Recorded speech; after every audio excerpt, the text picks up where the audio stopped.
भूगोल की online class में आपका स्वागत है। हमने फर्स्ट लेसन के बारे में अध्ययन किया। आज हम इस फर्स्ट लेसन की प्रश्नोत्तरी पर बात करते हैं। और इसमें देखो, जो सबसे पहला क्वेश्चन है हमारा यहाँ, मानव भूगोल प्रादुर्भाव और विकास कब से माना जाता है। मानव भूगोल का है बेटा, यहाँ मानव भूगोल का प्रादुर्भाव और विकास कब से माना जाता है, हमने पढ़ा था। और आपको मालूम भी होगा कि कब से माना जाता है। तो आपको मालूम है कि भाई 18वीं शताब्दी से मानव भूगोल का प्रादुर्भाव या जन्म माना जाता है। ठीक है। दूसरे क्वेश्चन पर हम बात करते हैं कि आधुनिक मानव भूगोल का जनक किसे कहा जाता है।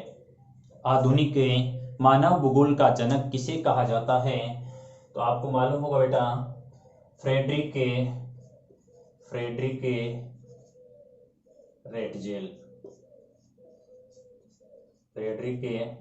रेटजेल जो थे वह आधुनिक मानव भूगोल का जनक था। भाई फ्रेडरिक रेटजेल जो थे वे आधुनिक मानव भूगोल के जनक थे। आगे बात करें, फ्रेडरिक रेटजेल के द्वारा लिखित ग्रंथ कौन सा था। फ्रेडरिक रेटजेल के द्वारा लिखित ग्रंथ कौन सा था या पुस्तक कौन सी थी। तो देखो, पुस्तक या ग्रंथ कौन सा था, एंथ्रोपोजियोग्राफी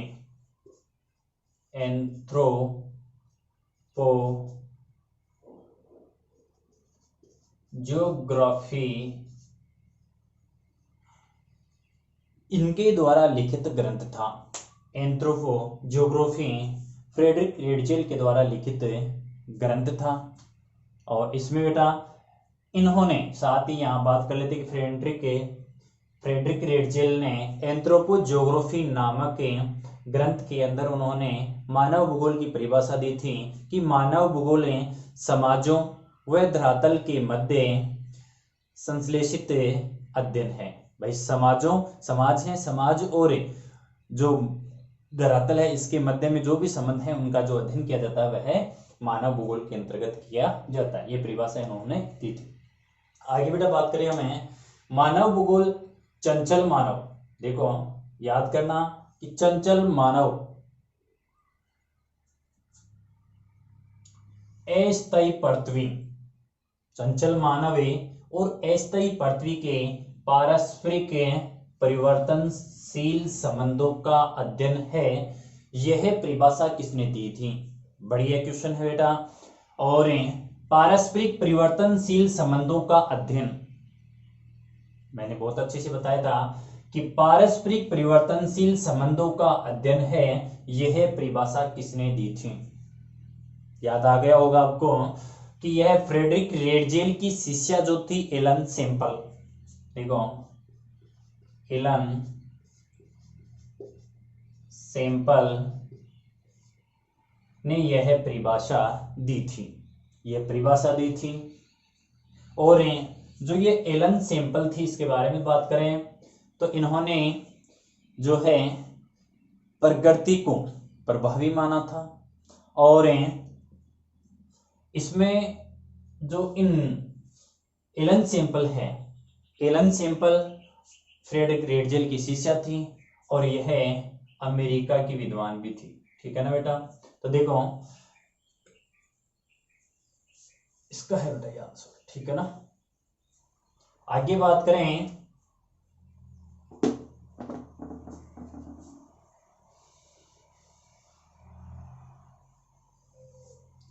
देखो कौन थी, एलन सेम्पल।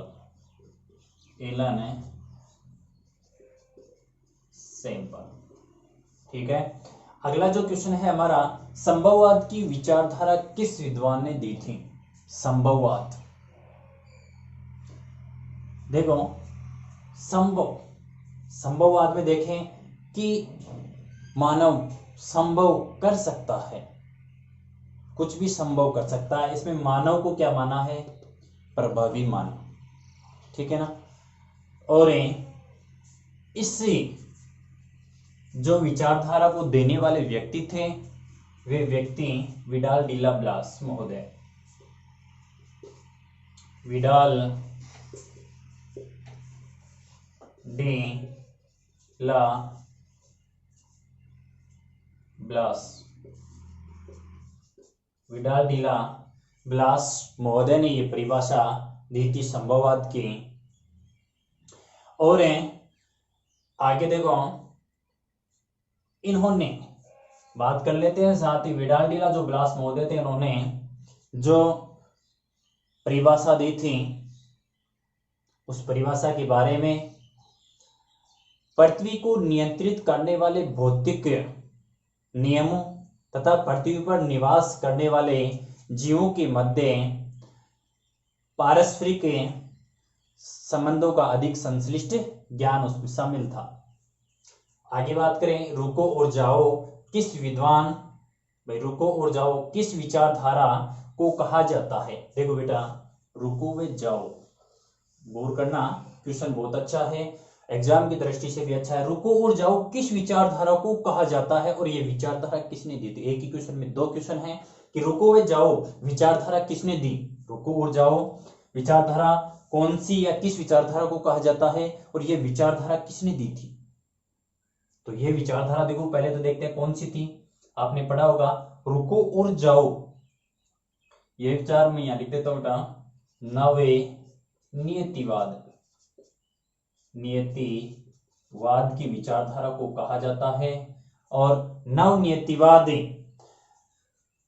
को देने वाले जो विद्वान थे वे थे ग्रिफिथ टेलर, या लिख देता हूं ग्रिफिथ टेलर। तो देखो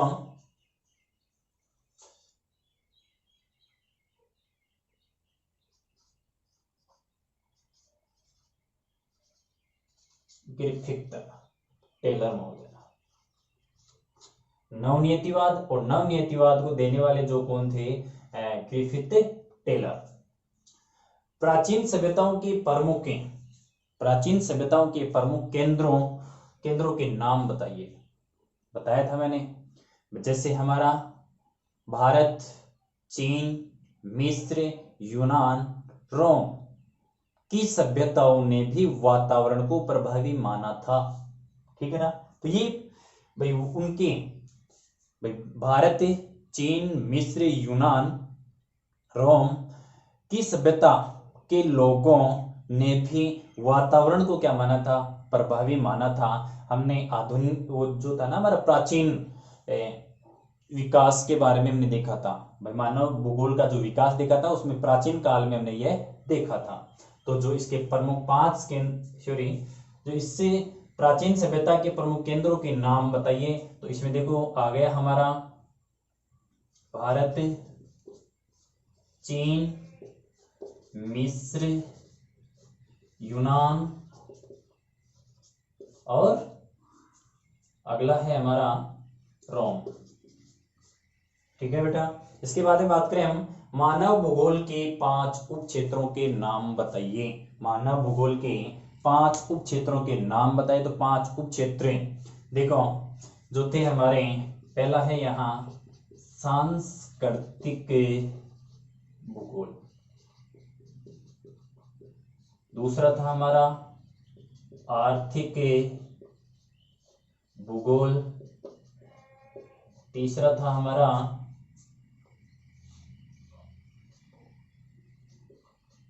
राजनीतिक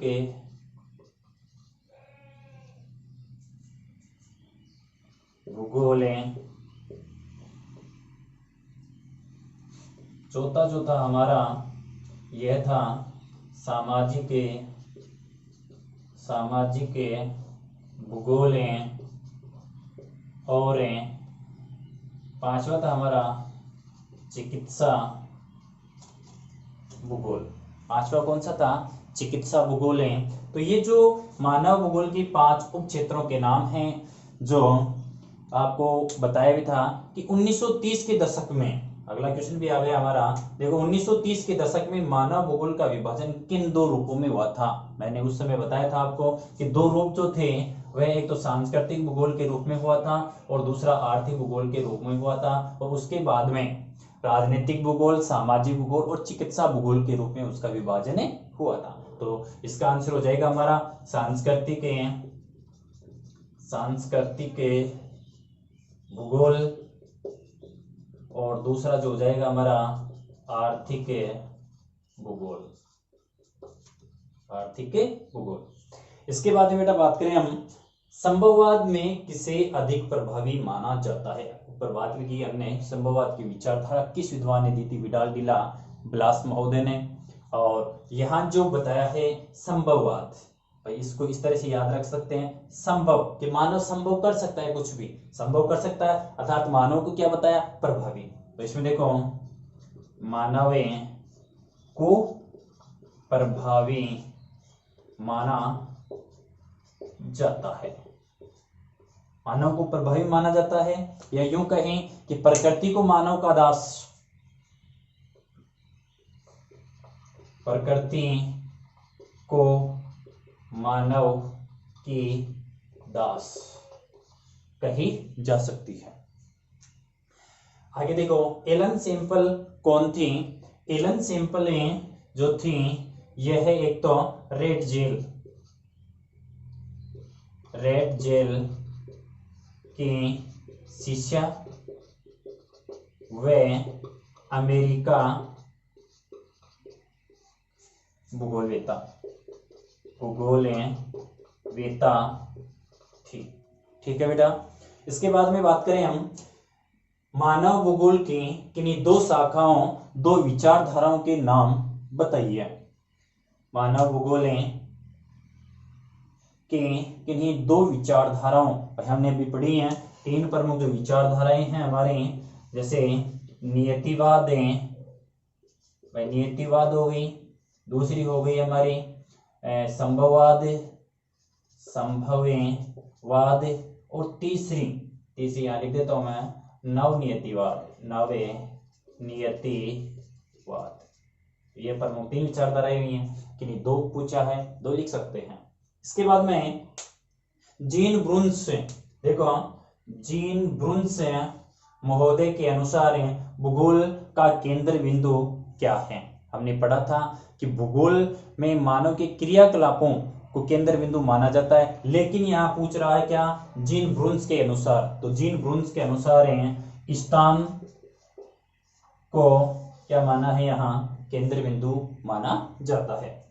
अब देखें 1970 के दशक में कौन कौन सी विचारधाराओं का उदय हुआ। तो इसमें देखो बेटा तीन जो प्रमुख विचारधाराओं का उदय हुआ था, एक तो मानव कल्याणपरक विचारधारा, आचरणपरक विचारधारा, और तीसरी जो थी हमारी वह थी हमारी क्रांतिकारी आमूलवादी विचारधारा।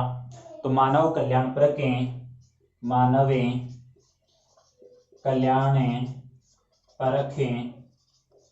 विचारधारा, दूसरी थी हमारे क्रांतिकारी विचारधारा, जिसे आमूल विचारधारा भी कहते हैं, और दूसरी इसको मार्क्सवादी विचारधारा भी कहते हैं। मार्क्सवादी विचारधारा भी इसको हमें कहते हैं। मार्क्सवादी विचारधारा भी इसको कहते हैं। तीसरी जो थी हमारी वह थी आचरण परख विचारधारा। ये थी 1970 के दशक में सामने आई है, इनका उदय हुआ था। ग्रिफिथ टेलर कहाँ के विद्वान थे। ग्रिफिथ टेलर देखो बेटा हमने बात की थी, भाई अमेरिका के जो प्रमुख विद्वान थे, और इन्होंने अमेरिका के जो विद्वान थे इन्होंने एक परिभाषा दी थी, कौन सी, नवनियतिवाद की विचारधारा दी थी। इसके बाद में देखो मानव भूगोल की मुख्य 2 शाखाओं के नाम बताइए या कौन कौन सी थी। तो इसमें हमने शुरू में बात की थी बेटा, इसमें एक तो भौतिक भूगोल और दूसरी जो बात की थी हमने मानव भूगोल। भौतिक भूगोल और मानव भूगोल के बारे में हमने बात की थी, 2 प्रमुख शाखाएं थी। इसके बाद में हमने बात कर रहे हैं कि मानव 18 अगला क्वेश्चन जो है हमारा, भूगोल का जनक किसे कहा जाता है। देखो बेटा ये क्वेश्चन भी आया था और बताया था कि व्यवस्थित क्रम में जो विश्व का भौगोलिक ज्ञान था उसको व्यवस्थित क्रम में जचाने के कारण से हिकेटियस को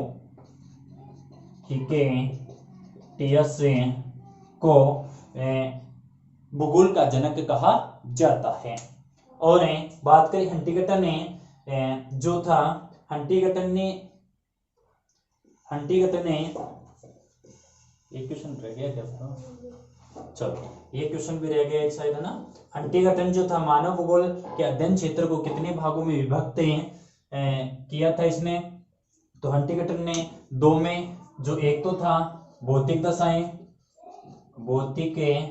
दशाएं और दूसरा था मानवीय अनुक्रिया। ठीक है बेटा।